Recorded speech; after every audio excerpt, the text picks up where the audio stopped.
Distinction between evil, sin, and iniquity. During these 5 months, Jesus rarely preached in public, not even in the tent camp.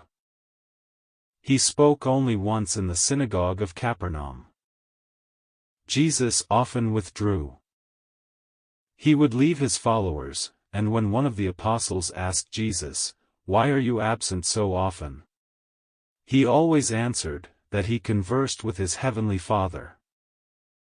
During these periods of seclusion, Jesus was often accompanied by 2 of his apostles.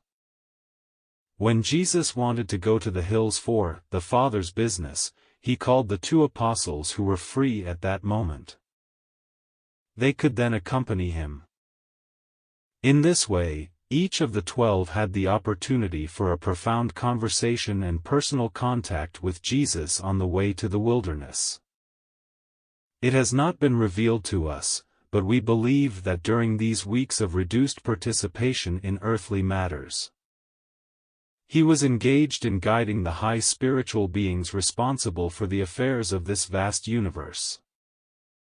We suspect that the man Jesus chose to describe these activities to his apostles as being occupied with his heavenly Father. Many times, when Jesus sat mysteriously alone for hours, the 2 accompanying apostles saw that his facial expressions underwent rapid and varied changes. But they never heard him speak during such moments.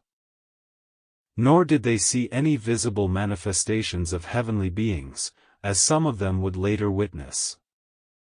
During this period, Jesus taught his apostles to distinguish between evil, sin, and iniquity. Jesus addressed this topic because Thomas had asked him the following question, "Master, why is it necessary for a person to be born of the Spirit to enter the kingdom? Is the spiritual rebirth necessary to escape the power of evil? How far does the reach of evil extend? What is evil exactly? Does it have a living spirit, like we say, the evil one?" When Jesus heard these questions, he said, "Do not make the mistake of confusing evil or the evil one with the wicked, or more precisely, the unrighteous. The one you call the evil one is the son of self-love, Lucifer, the high administrator who knowingly and deliberately rebelled against the rule of the heavenly Father. But I have already overcome these sinful rebels." It is very important to have a clear understanding of the different kinds of negative spiritual attitudes towards the heavenly Father. The difference between evil, sin, and iniquity is: evil is the unconscious or unintended transgression of the divine law, the unconscious going against the Father's will. Evil is also imperfect obedience to the Father's will. Sin is conscious and deliberate transgression of the divine law, the conscious violation of the Father's will. Sin is also the unwillingness to be led by God and to follow spiritual guidance. Iniquity is the willful, determined, and persistent transgression of the divine law. It is the disrespectful disdain of the heavenly Father. Iniquity is also the continual rejection of God's loving plan. It despises God's mercy and the salvation of one's soul. By nature, mortal man is subject to evil tendencies, but such natural imperfections in his behavior are not sins against God. It is not sinful to be imperfect. Man is indeed subject to evil, but he is in no way a child of the evil one, unless he consciously and deliberately chooses to walk the paths of sin and iniquity. Evil is inherent in the natural order of this world, but sin is an attitude of conscious rebellion. These rebellious paths were laid down by fallen spirits who once lived in the truth but consciously strayed from the spiritual light into deep darkness. You have been confused by the ancient mythical stories about the creation of man.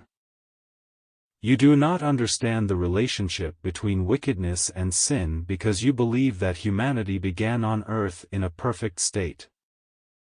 You have in your holy books a story of the fall, which explains why humanity has been degraded to its current deplorable state. But why do you refuse to revise this story? If Adam was the first man, how could his son Cain go to the land of Nod and find a wife there? Other than there was another man named Nod, who had at least one daughter. People are indeed naturally wicked, but not necessarily sinful. The new spiritual birth is essential to be delivered from wickedness and necessary to enter the kingdom of heaven. But none of this detracts from the fact that man is intended to be a son or daughter of God.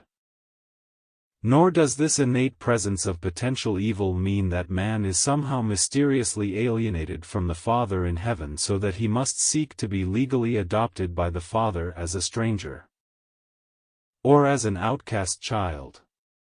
These kinds of ideas arise first from misunderstanding the Father and, secondly, from ignorance regarding the origin, nature, and destiny of man. The Greeks claim that man continually descends from divine perfection to oblivion or destruction.